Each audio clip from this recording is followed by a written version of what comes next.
Quizá, presidente, en su caso, doctor García, suene a profecía maldita. De repente, presidente, será otra vez.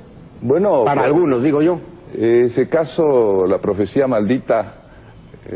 ¿Ya se cumplió? No, en su caso es una amenaza, posiblemente, pero no. ¿Por qué? ¿Mía? No, por Dios, no, amenaza no. La pregunta que se hace mucha gente es... No, para los periodistas no es ninguna profecía maldita, porque usted recordará que durante el quinquenio de mi gobierno jamás hubo un problema con la prensa y hubo absoluta libertad. Creo que eso se puede reconocer. Absolutamente lo reconocí y lo reconoceremos siempre porque efectivamente no hubo ataques a la libertad de expresión. Eso está reconocido y por eso le llama a usted presidente constitucional, expresidente constitucional, porque usted respetó la Constitución. Lo que no respetó es la economía y la economía se lo comió a usted.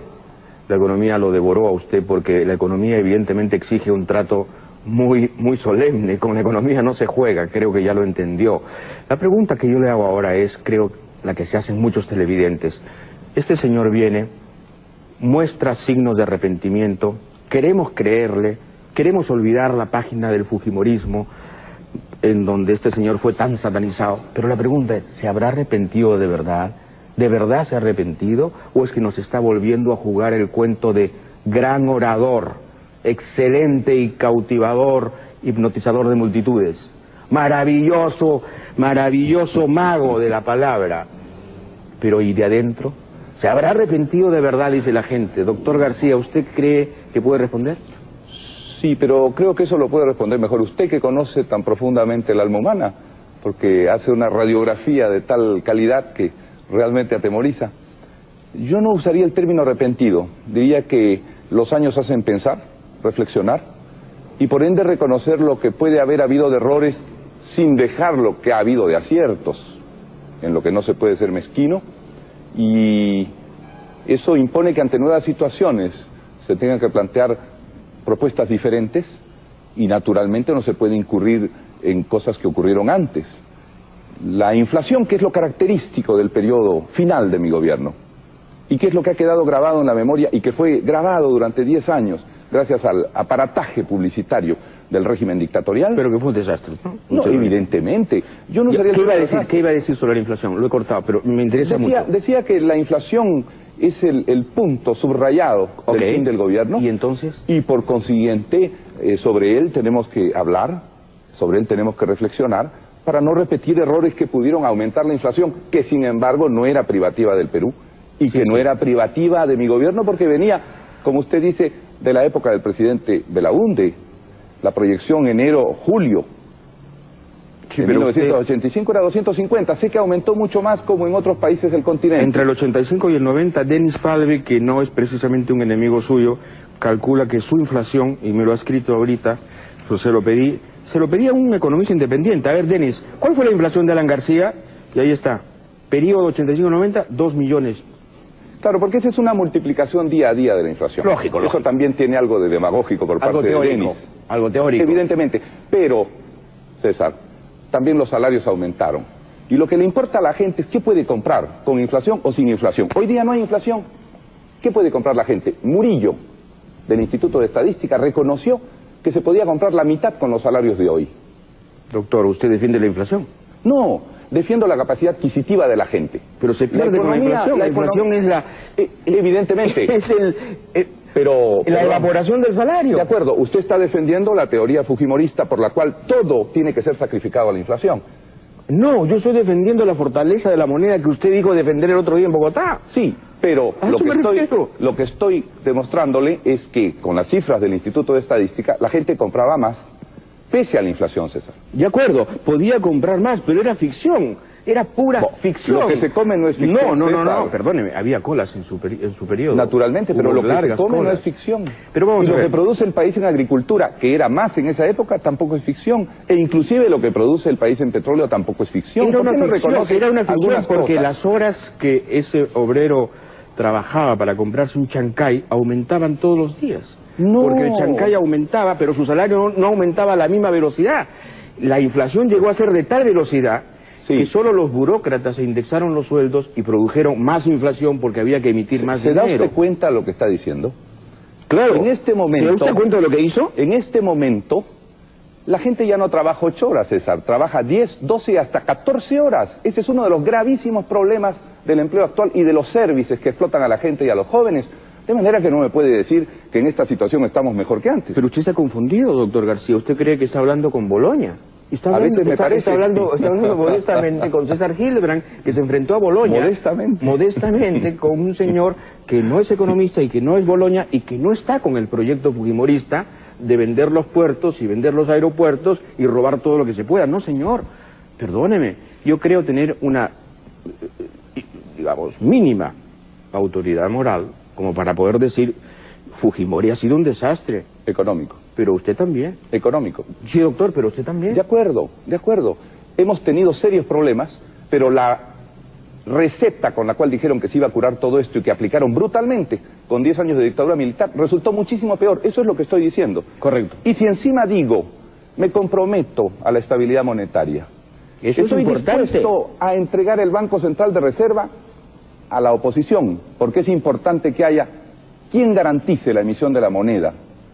Yo creo que estamos dando una válvula de seguridad para decir que dentro de la estabilidad monetaria sí se puede reorientar recursos de manera productiva hacia el empleo y hacia el salario. Claro, dentro de la estabilidad monetaria. Sí. Lo cual significa, evidentemente, respetar, ¿no es cierto? Los macroequilibrios. Los macroequilibrios, los parámetros fundamentales. Sí, yo no he venido a defender la hiperinflación, César. No se puede inventar el dinero. Yo no he venido a defender la inflación. Yo creía que usted seguía en la etapa bonapartista mágica de suponer que usted, con su liderazgo, podía inventar riqueza.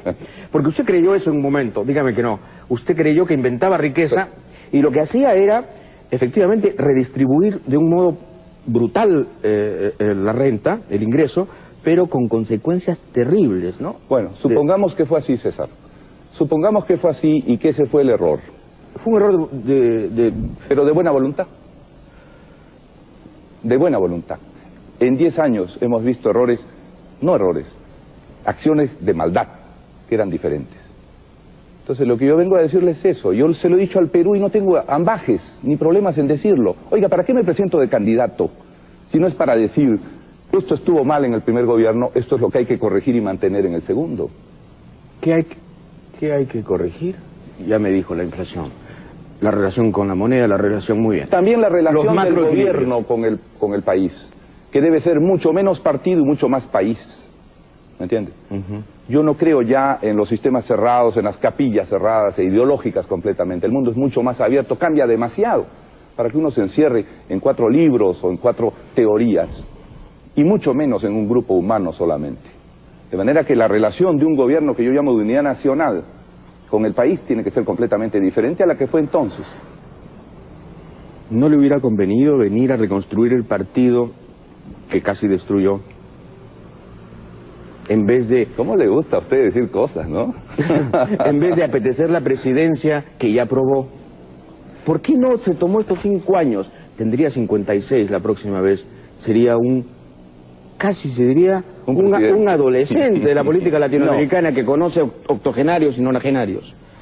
Cuando me propusieron la candidatura presidencial... En resumen, doctor, ¿por qué es tan ambicioso? Yo pensé lo mismo que usted dice. ¿Sí? Yo no quiero dar la imagen de un ambicioso.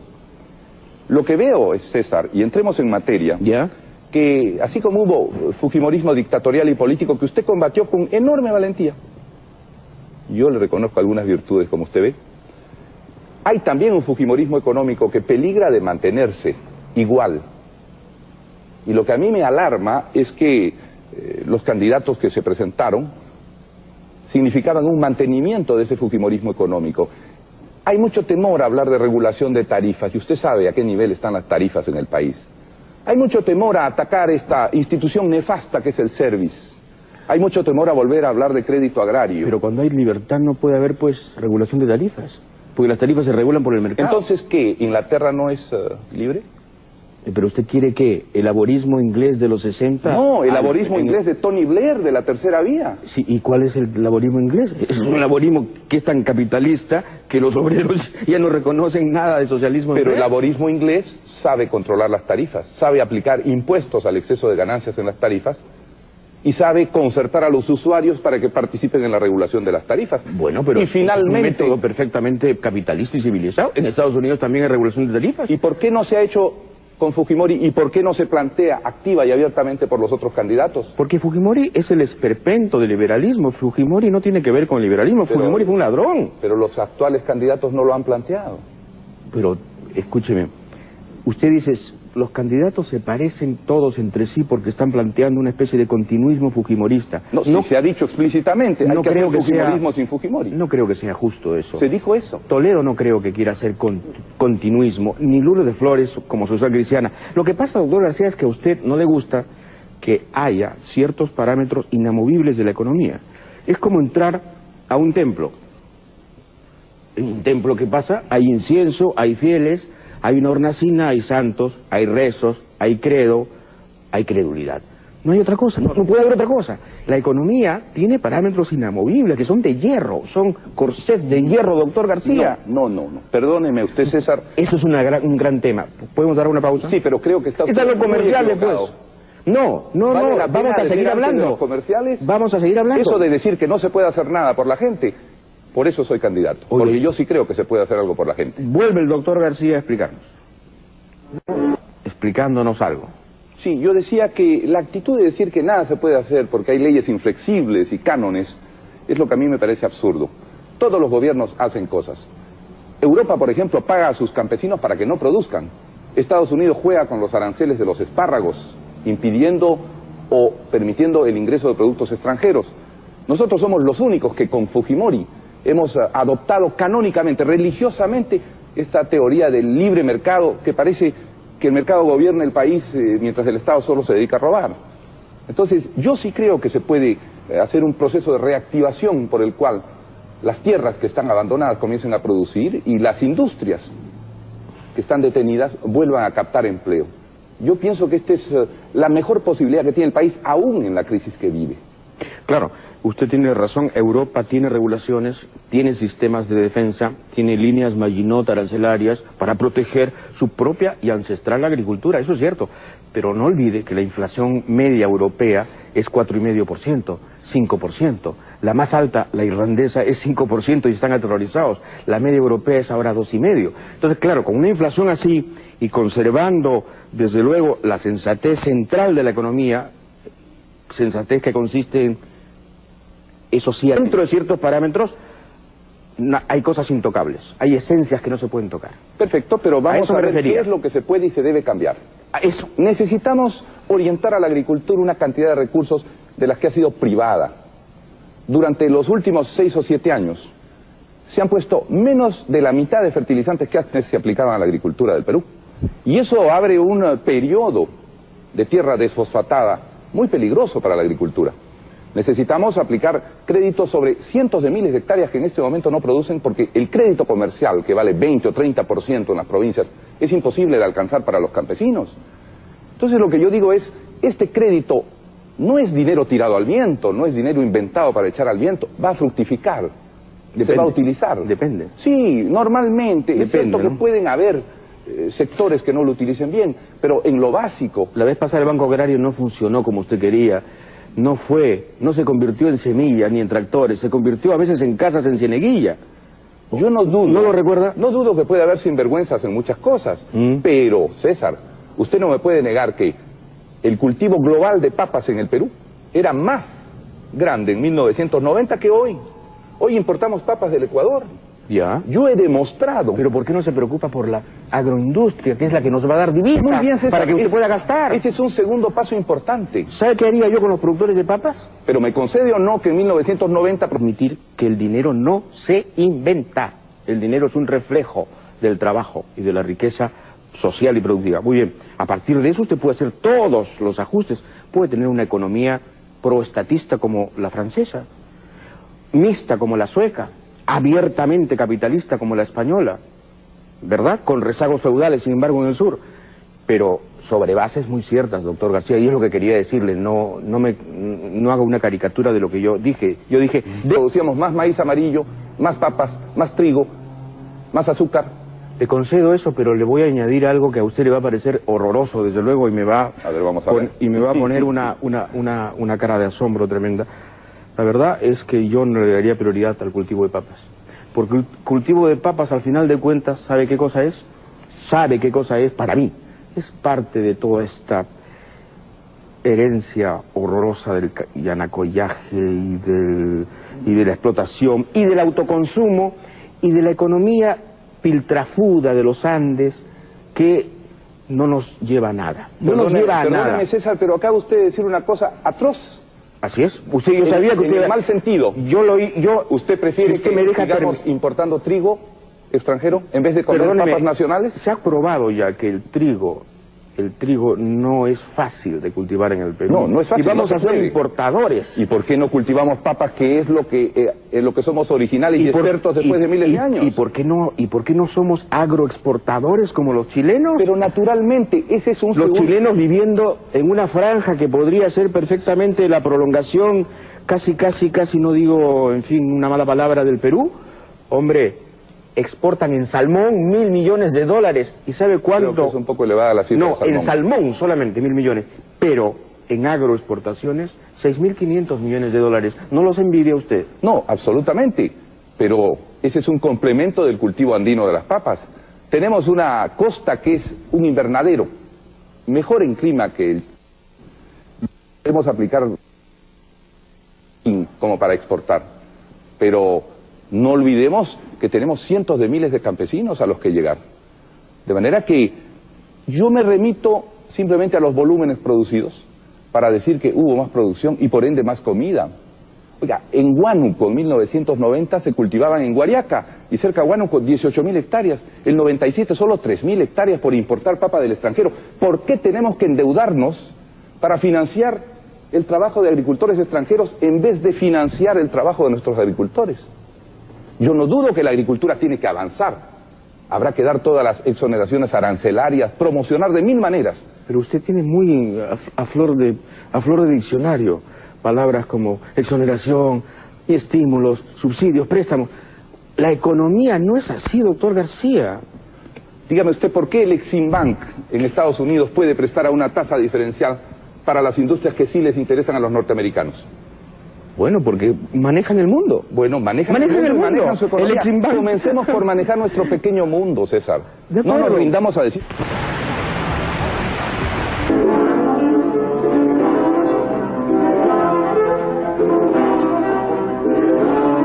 Hijo de Alan García, lo dice Alan García. Yo rechazo esa paternidad, o le adjudico a usted la maternidad de Fujimori. Porque usted con un vigor extraordinario defendía al candidato Vargas Llosa. Y Vargas Llosa dijo tantas cosas que asustaron a los peruanos. Por ejemplo, despedir 1 millón de empleados públicos cuando solo había 850.000. O presentarnos representados en un mono que defecaba en la televisión. Acuérdese de eso. Pero también dijo, vamos a enjuiciar a los bribones. Orientó 67% y estaba rodeado de bribones, como usted sabe, y de abogados del Partido Popular Cristiano. Pero usted inventó a Fujimori, de eso no hay duda. No. Usted le dio consejos. ¿Sí A Fujimori lo inventó la desmesura del candidato que amenazaba a todos. Y surgió frente a él alguien que decía, yo no haré nada de lo que él amenaza. ¿Y usted no puso su manita? No. ¿Su talento? ¿Usted no le puso asesores a Fujimori? No, en absoluto. En absoluto. ¿Usted no le puso ideas? No. ¿Usted no ha contado que Fujimori le pidió que apagaran la luz? Eso envió y me pareció una insolencia por parte de un candidato decir eso. Pero le dijo por qué, con la confianza que tenía, pues, doctor García. No, ninguna confianza. Yo no había la luz. Nunca. Había tratado... No, señor, Hugo Otero y Guillermo Sonda lo ayudaron en la campaña. Jamás. Y era gente suya. Jamás. Claro que sí. Señor Sonda, y no es gente mía. No, fue gente suya. Hugo Otero sucesivamente de otros. Sí. Tiene lealtad. Usted lo sabe bien, porque ha coincidido con él alguna vez. Sí, pero nunca en sus volviendo al tema, la supuesta paternidad o maternidad de Fujimori, yo creo que es una cosa del pasado.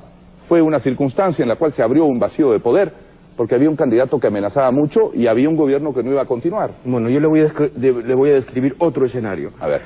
Un escenario que coincide en cuanto a las fechas, pero no coincide en cuanto al paisaje. Usted pinta que había esto, un candidato de la derecha que aterrorizaba, y luego viene un candidato que dice precisamente, se pueden hacer las cosas con suavidad, sin grandes cirugías, sin grandes torturas, sin grandes sufrimientos, y las vamos a hacer. Desde luego, por supuesto, al final incumplió todo. Pero el escenario no era ese, doctor García. El escenario era 2% de inflación. Ya se enojó, César, y estamos volviendo al comienzo de la entrevista. Un país ruinoso. Polay se escapaba por un túnel. ¿Cómo va a ser ruinoso? ¿Cómo va a ser ruinoso un país en el cual se producía más que ahora? Estoy tratando de describir el paisaje social en el que surge Fujimori. Está un poco exagerada su descripción. Y efectivamente, Fujimori surge sin partidos, aunque con el apoyo secreto del APRA y del doctor García. Sí, que César Hildebrand conocía bajo la mesa. No, pues lo conocía el medio país. Lo conocía el medio país. Si 67% del Perú votó por Fujimori. Por eso, en la segunda vuelta. Porque el presidente García telepáticamente dominaba todo el país. Eso es paradojal. Un país ruinoso cuyo presidente gobierna el 67%. ¿Se da No, un momentito. Un país ruinoso que justamente requiere de una salida alternativa y periférica como era Fujimori, un hombre marginal que no pertenecía a la partidocracia que ustedes habían desacreditado. ¿Por qué no lo apoyó? Me refiero a Belaúnde y me refiero a García. Como usted dice, el apoyo era secreto, así que la gente no podía saber. Bueno, ¿no es cierto? Es muy fácil decir que algo es secreto para no poder probarlo. Pero el asunto es que Fujimori nace... ¿Se ha enojado usted con lo de la maternidad? No. Oiga, si madre hay una sola y usted lo sabe. Sí, por eso. y además, en cuanto a, digamos, sanguinidades y filiaciones, hombre, doctor García, usted no solamente es papá de Fujimori, sino que usted es un parricida. No. Usted mató al APRA. Y el APRA es su papá. ¿Por qué no va conmigo al local de Alfonso Ugarte? Ahora resucitado. Ahora resucitado. ¿Ve usted las cosas que dice? Por eso, pues, en política no hay cadáveres, pero lo que sí hay es gente que sufre y muertos. Naturalmente. Y lo que vemos es un doctor García que parece no haberse arrepentido de nada. ¿Vos ves? Ya se enojó usted por lo de la maternidad, ya no reconoce usted. Lo que pasa, doctor García, es que en el fondo, sí, usted cree que la justicia histórica no ha sido, digamos, razonable con usted. Usted cree que hemos sido mezquinos con usted, usted cree que los errores han sido más leves que los aciertos. A mí me interesaba llegar al fondo de esto por una sola razón, porque aquí el país se va a jugar el futuro. Usted tuvo una oportunidad, no digamos que cumplió, la desperdició, la perdió. Ahora quiere una segunda oportunidad. Es evidente que la segunda oportunidad se la va a dar la gente en la medida en que vea otro, doctor García. La pregunta es, ¿usted cree que están viendo otro esta noche? Sí, con su ayuda sí.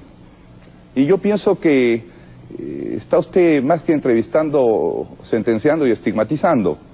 Pero sí pienso que si habláramos de temas de fondo podrían ver otro, doctor García. ¿Qué tema de fondo propone? Estamos hablando ¿Qué tema de fondo propone? De las posibilidades de la reactivación económica que la gente espera. Muy bien, hablemos del tema de fondo de la reactivación económica. Propongo la creación del Banco Agrario. Otra vez. Otra vez a través de las ventanillas del Banco de la Nación para que no tenga burocracia, pero que asista a algunos cientos de miles de hectáreas que van a dar inmediatamente empleo y van a crear alimentos. Propongo... ¿Préstamo en efectivo sería? Sí, naturalmente. Sí, naturalmente. Una parte en efectivo y una parte que los propios agricultores palanqueen en las zonas de donde son. ¿A qué interés? Eso depende de los requerimientos del banco en ese momento. Ya muy bien, Banco Agrario. Luego, vamos a hacer un acuerdo con los industriales. Hay que reducir los aranceles a los insumos que el país no produce. Hay que generar que el Estado compre más a los industriales del Perú. Compró 13.000 millones de soles el año pasado y solo 270 a los industriales. Y hay que reprogramar la deuda tributaria y financiera que tiene la industria, que se ha depreciado brutalmente en todos estos años. Y yo creo que ese es un requerimiento fundamental. Para construir el mercado de consumo, pienso que hay que solucionar el problema de los créditos de consumo que agobian a las familias. Hay 1.350.000 créditos de consumo, usted sabe. Aproximadamente de 1.000 o 1.500 dólares cada uno. Usted es un experto en estimular el consumo, en estimular la demanda. En este momento es esencial estimular el consumo, César. De lo contrario, ¿cómo va a haber empleo? De acuerdo, doctor. Si las industrias no venden. Usted ha tocado el tema de los bancos. No lo va a hacer como lo hizo la vez pasada, ¿verdad? Los bancos en este momento tienen un serio problema porque se rompió el consumo de la gente, las industrias no vendieron a nadie y no podían pagar a los bancos, que han quedado propietarios de industrias vacías. Bueno, pues esta es una recesión en todo caso salvaje y sincera. Vamos a reestimular el aparato productivo. Pero que la reestimulación no sea, pues, no lo va a hacer. Pichicatera. No va a ser pichicatera, porque... Que no sea pichicatera, que sea de verdad. Usted tiene que generar recursos que sean sanos para estimular. Muy bien. Recursos que sean sanos pasan esencialmente, o bien por una renegociación del calendario de pagos de la deuda y su monto, cosa que yo considero totalmente sensato y posible, visto que Fujimori engañó al mundo con cifras que no eran ciertas para aceptar un calendario de pagos exagerado. Bueno. Y el mundo tiene que entender y conocer cuál es realmente nuestra posibilidad de pago y cuál es nuestra producción. ¿Otra vez se va a pelear con el fondo? No. Yo pienso que el fondo ha sido, como nosotros, víctima de un engaño, de una terrible patraña de cifras económicas mentirosas.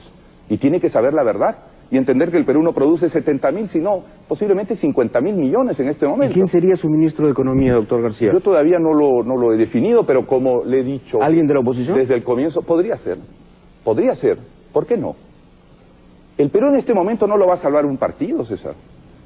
El Perú no lo puede salvar el APRA. ¿Seguro? Esta es una vieja frase, ritual.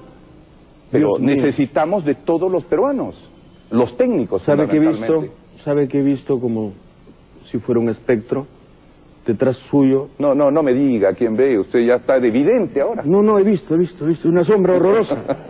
Una sombra horrorosa. No se asuste. Sí, he visto a su amigo, a uno de sus amigos. Qué terror.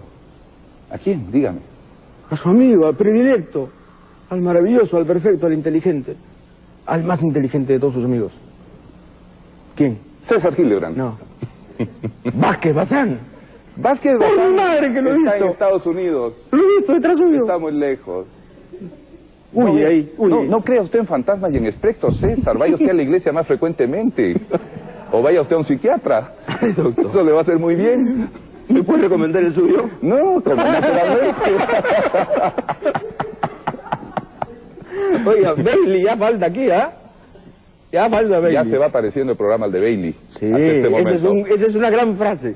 Y no le haga Una gran propaganda frase. a un programa rival, por ¿Pero favor. por qué? ¿Nosotros no somos mezquinos? ¿No? No. ¿No? Y nosotros no decimos solo el 13 salvará el Perú. La televisión entera salvará Acabo el de Perú. decirle que esa es una vieja frase ritual que tiene poca validez en este Doctor, momento. igual que yo hace unos minutos, probablemente usted también se acaba de picar. La corrupción. Ese es otro de los grandes... otra de las grandes sombras crónicas, ¿no? Sí, endémicas del APRA y de... No, del APRA no, del gobierno. De su gestión, Sí. de su, No de le su echemos gobierno. la culpa al APRA. Es cierto, de su gobierno. De su gobierno. Yo el otro día trataba de recordar esa vieja entrevista que le hicimos con Lévano Aya de la Torre en su vieja casa de Vitarte. Viejo maravilloso Aya de la Torre. Es verdad. Austero, fuerte, apasionado, narcisista, inteligentísimo, culto, pobre sobre todo.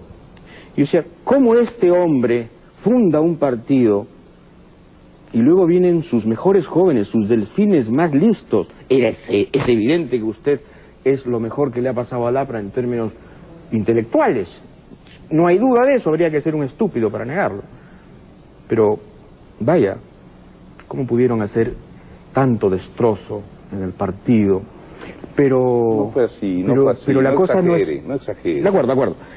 Puede ser una visión dramatizada. Vamos a hablar del tema de la corrupción. Sí.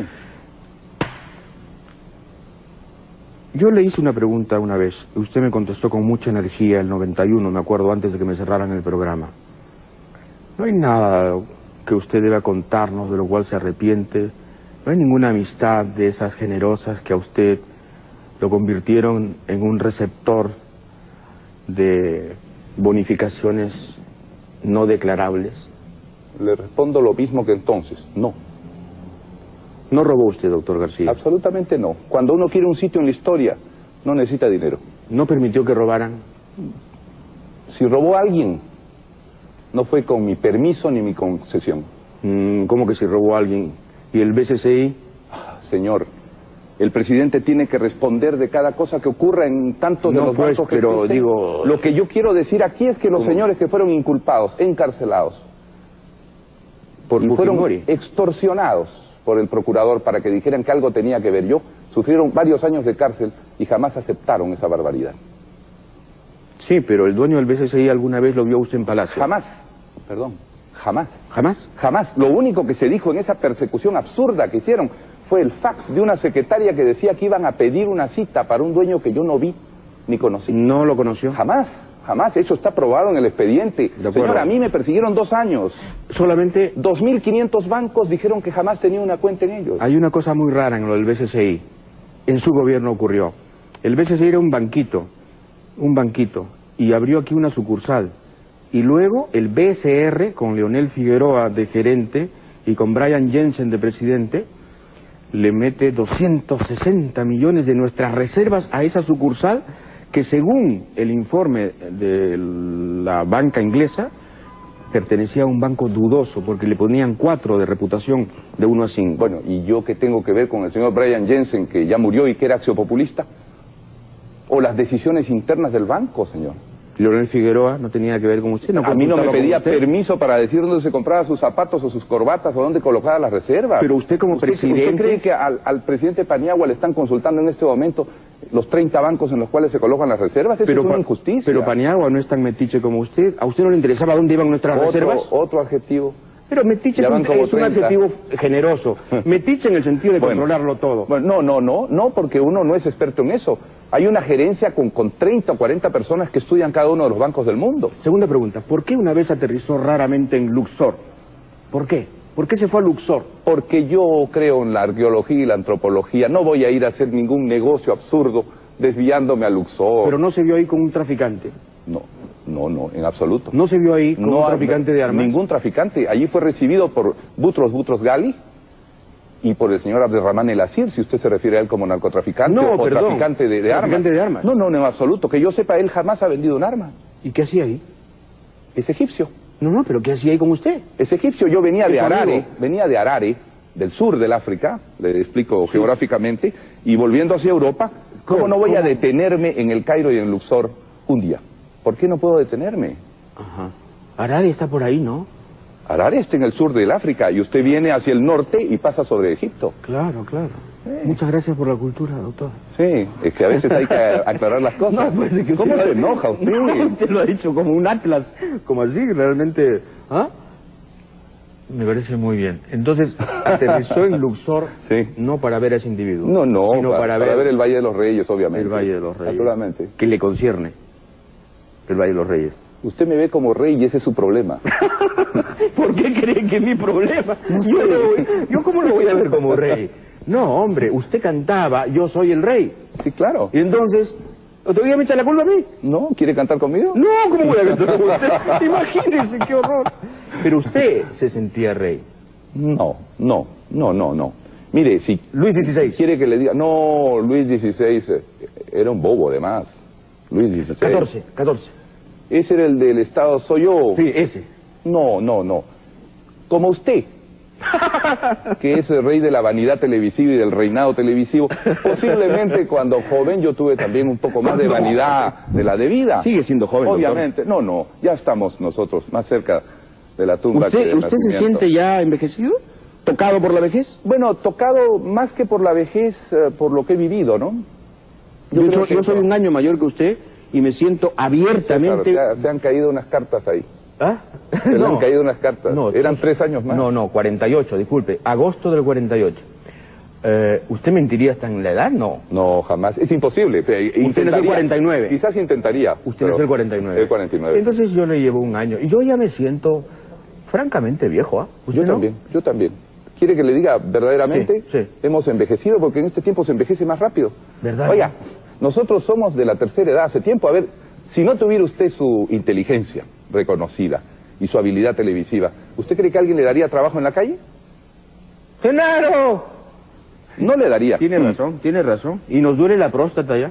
Pausa y volvemos. No me haga usted partícipe de sus dolencias.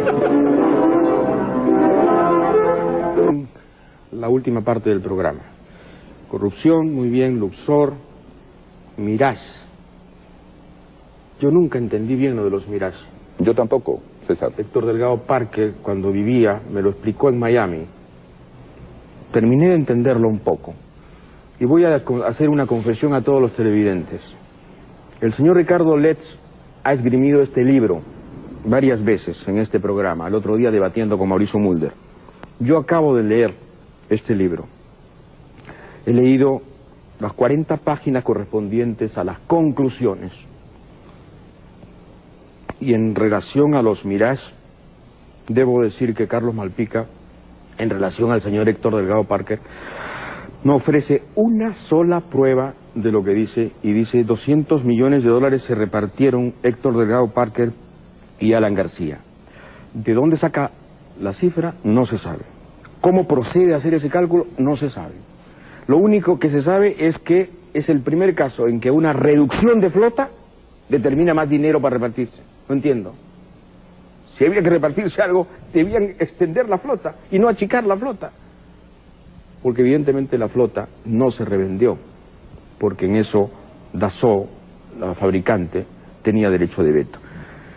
Bueno, pero eso no lo exime, doctor García. Discúlpeme, pero yo quería hacer esta aclaración, porque Ricardo Les casi como que me planteó como exigencia pública, muy bien. Yo le agradezco no por mí, sino por Héctor Delgado Parker.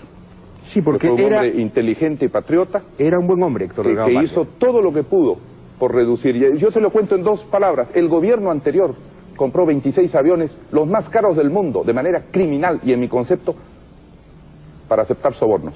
Pagó 150 millones de dólares antes de dejar el gobierno. Y yo me encontré con un contrato que declaré era nulo. Como no se podía anular sin perder los 150 millones, llegamos con el Estado francés, que era propietario de la fábrica, a la transacción de aceptar 12 aviones sin pagar nada más. ¿De dónde podía salir una coima? Estos bárbaros dijeron que habíamos cedido los otros 14 a Irak. Ahí está en la declaración. Y cuando vino la guerra del Golfo se comprobó que Irak nunca tuvo aviones Mirage 2000, pero yo ya estaba acusado. A mí, yo puedo defenderme, soy un político, ¿sabe?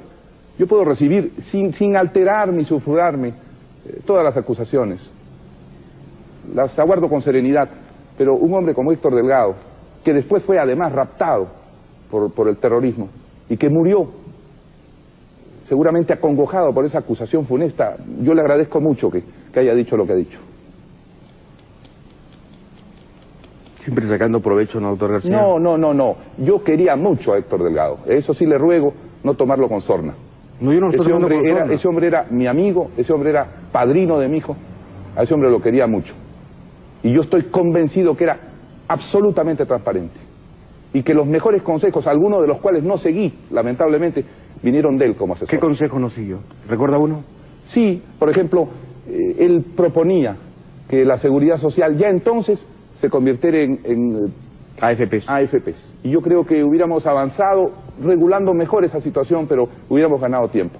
Él me aconsejó también en la primera privatización que tuvo el Perú, que fue entregar a los propietarios de teléfonos sus acciones para que formaran la compañía peruana de teléfonos privadas. ¿Así lo hizo? Y lo hicimos, y lo logramos en 1989, se constituyó el directorio privado. ¿Y por qué no siguió más los consejos de Héctor Delgado, oiga usted, doctor García? Porque hay múltiples consejeros y no se puede seguir, y además cada uno tiene sus propias ideas. ¿Quién le dio el consejo de estatizar la banca? Yo no se lo voy a echar a nadie, yo. ¿Usted se aconsejó? No, yo había escrito un texto en el cual yo decía que si antes el dominio económico eran las minas y los enclaves agrarios, después era la industrialización, pero que en ese momento era el dominio de los bancos. Y entonces, consecuente con eso, cuando vi que la reactivación económica de los 2 primeros años no daba como consecuencia más empleos y más trabajo, yo dije hay que hacer algo para que no se vaya el dinero y planteé la nacionalización de la banca. Quizás debí plantear la regulación forzada de la superintendencia. ¿Lo haría de nuevo? La banca. ¿Lo haría de nuevo? No, por una razón, porque eso era 1987. 14 años después el mundo no tiene barreras económicas, eso es la globalización, los capitales van electrónicamente por el Internet. Entonces sería un absurdo decir me quedo con las paredes de este banco. ¿Y qué sentido tiene eso en un país que debe requerir más capitales del extranjero? Pero ya era así bastante el 86, ¿no? No, 87. No olvide usted que recién el 89... ¿Qué logró usted estatizando la banca? Nada. Con la caída, logré, ¿sabe qué? Estar 10 años... Cavar su tumba. En el extranjero. Cavar su tumba. Perseguido. ¿Y por qué? ¿Valía la pena? pena? Ha mencionado a los Picasso, sí, propietarios del Banco así Latino, así es. Que eran los patrones de Olivera y que formaron parte de su movimiento político. Así es. Y ellos eran los responsables de las acusaciones que se lanzaban contra mí, que si tenía una casa más grande que la de Julio Iglesias en una isla de Miami, que si tenía 50 millones, y fue dicho en el programa de César Hildebrand, entonces el informe LARC, y fue revelado ahí, y eso fue una patraña y un crimen por lo que aún no han pagado los que inventaron eso. Usted no tiene buena memoria en eso. Nosotros fuimos los que justamente denunciamos la fragilidad del informe LARC. No, pero fue dicho en el sentido que se conoció también. Y nosotros dijimos justamente que el cubano que contrató Olivera era un pobre diablo. Y por eso Olivera, lo primero que hizo, cuando Lucar debutó en la televisión, después de que nosotros nos dieron una patada en el poto y nos mandaron fuera del país, lo primero que hizo fue invitar a Olivera. Y Olivera, la primera noche, Lucar dijo, Nicolás, tú has demostrado esta noche que nadie es imprescindible en la televisión. Mire usted. ¿No? Tenemos adversarios comunes. Doctor García, pero usted también es prescindible para la presidencia. Seguramente. Y yo soy prescindible para la televisión. Seguramente. Yo me voy de la televisión y usted se va a la candidatura. ¿Qué le parece? ¿Usted Un canje? se va de la televisión? Y usted se va de la candidatura. Yo lo hago por el país. No. ¿Por qué? ¿Tan malo es su programa? No, tan malo es usted. No. Está usted bromeando nuevamente. No estoy bromeando, se Sí. lo propongo en serio. No. Genaro Delgado, ¿tú aceptarías, no es cierto, eso? No, esa es la apuesta de la caja de cerveza en la que no creo. Necesitamos una reactivación, no imite usted. Necesitamos una reactivación económica, necesitamos un gobierno que se preocupe más de la gente, que impida el abuso de los servicios y del empleo juvenil. Eso es lo que necesitamos. Que renegocie las tarifas públicas con las empresas, que no se deje aplastar diciendo nada se puede hacer. Eso es lo que necesitamos, César. Intentemos hacer algo por el Perú antes de irnos. Intentemos hacer algo por el Perú. Mire, le digo una cosa. Antes de que orinemos cada 7 minutos. El Perú, segunda vez que menciona usted su próstata. Usted está muy preocupado por la próstata. Y debo advertir que en cada pausa comercial el señor Hildebrand se levanta misteriosamente al baño. Pero, con una diferencia, yo me levanto a orinar, pero el doctor García viene haciendo cosas raras aquí. A mí me entusiasma esta es una conversación de viejos amigos en realidad. De viejos nada más. Sí, bueno. No, de viejos amigos. Que hemos sostenido amigos. Para conocimiento y entendimiento de quienes nos escuchan. Así es. Yo respeto mucho a César Hildebrand intelectualmente desde 1970 y algo, cuando conocí por primera vez sus entrevistas en Caretas. Y hemos tenido siempre una relación respetuosa, medianamente agresiva y ácida, pero muy alegre y muy jovial. Todos los que nos han escuchado esta noche deben entender que somos viejos amigos y que nos reencontramos después de 10 años, lo cual no obsta para que él conserve total independencia de crítica respecto a mí y yo conserve el derecho de cambiar el televisor cuando no me guste su programa. Por supuesto que sí. Y no voy a votar por Alan García. Muchas gracias. Porque siempre... Primero porque no quiere polemizar con Lourdes Flores. Y eso me parece mucho machismo. Yo no polemizo con las mujeres. Es machismo. No, pero déjeme decirle una cosa. ¿Qué? ¿Cómo? ¿Quiere? Ha dado usted una gran noticia al país, porque usted siempre ha votado por los perdedores. ¡Ah! No me diga. Sí, claro. Entonces, ¿puedo votar por usted? No, ha dicho que no va a votar. No puede, pero ese es un gran augurio. ¿Puedo cambiar? Ese es un gran augurio. augurio. ¿Puedo cambiar como cualquier aprista? ¿Ah? ¿Puedo cambiar? Como los apristas cambian, pues. Haga usted un esfuerzo de conciencia. No, le voy a decir por qué no voy a votar por usted. Porque yo ya una vez voté por usted. Porque usted fue la gran esperanza del 85. Y se lo digo en serio, ¿no? Y usted lo sabe, en su cara. Usted fue una gran esperanza. Generacional, además. Extra partido. Como usted sabe, yo no tenía nada que ver con el APRA, pero generacionalmente usted nos pertenecía. Y usted era la voz moderna, la voz de la modernidad. A mí me dijo usted, y sin embargo... en persona, que había votado por Alfonso Barrantes. No, eso fue para otra cosa. Eso fue para otra cosa, disculpe. En 1985. No. Eso fue para... No, se ha confundido usted. Se refiere usted a la votación de la alcaldía, evidentemente, porque jamás hubiera votado por Jorge del Castillo, que era su segundo, que parecía quinto. Muy bien. No era eso. El asunto es que me parece que usted fue una gran esperanza y usted creo que despilfarró la confianza que todos le dimos. Entonces, la pregunta es, ¿por qué le habría de dar por segunda vez mi voto al doctor García? Creo que alguna gente se hará. Usted, sin embargo, tiene un gran predicamento y un gran porvenir en el electorado joven que no padeció su gobierno y que puede creerle. Yo solo le pido una cosa, doctor García, más allá de cuál fuese el resultado. Tómese en serio esta vez la cosa, por favor. Su elocuencia es indiscutible. Usted tiene una lengua prodigiosa. Solamente le pido esto, en nombre del Perú, que la lengua y la honradez, no en términos monetarios, sino en términos intelectuales, coincidan. Coincidan. De verdad, el Perú lo necesita. Si usted gana, respetaré su triunfo. Si usted gana, habrá ganado democráticamente porque esas elecciones van a ser limpias. Ya no las controla la mafia, la basura de gentuza que controla el país. Si usted gana, habrá que reconocer. Y si usted gana, habrá que darle el apoyo y el esfuerzo de todos. Así estamos. Este es el nuevo país. Esta es la limpieza que ha surgido de la escombrera maldita de esta mafia. Entonces, termino respetuosamente diciéndole buena suerte, doctor García. Si usted lo dice de todo corazón y con buena intención, así es. pues acepto ese deseo y le digo que a los 50 y algo de años que ya tenemos, sí he aceptado esta responsabilidad, y ya hablo muy seriamente, sabiendo cuál es la situación económica de la patria y sabiendo que una vanidad personal que pude ya tener a los 35 años no amerita el inmenso peligro de tener que hacer frente a los requerimientos sociales con los bolsillos vacíos que ha dejado Fujimori.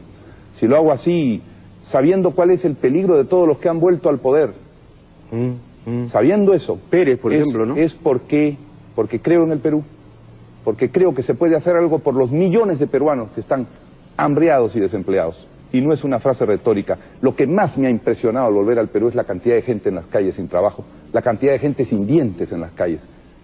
A mí me conmueve enormemente que se haya destruido así el capital humano de la patria. Podría quedarme a vivir en Colombia o en alguna parte, encontrar otro destino, pero le juro y le digo que tenemos que hacer algo, usted en su trabajo y yo en el mío, si nos dejan. Ha sido el doctor Alan García. Muchas preguntas han quedado pendientes, muchos temas, desde luego, evidentemente. Lo que no vamos a hacer aquí, de ninguna manera, es convertir esto en una reyerta de cantina, como quiere cierto sector de la derecha, en una carnicería grosera e infame, para castigar al hombre que alguna vez se le enfrentó. No, este programa es libre y absolutamente libre. Gracias, doctor García, gracias a ustedes, hasta mañana. Muchas gracias.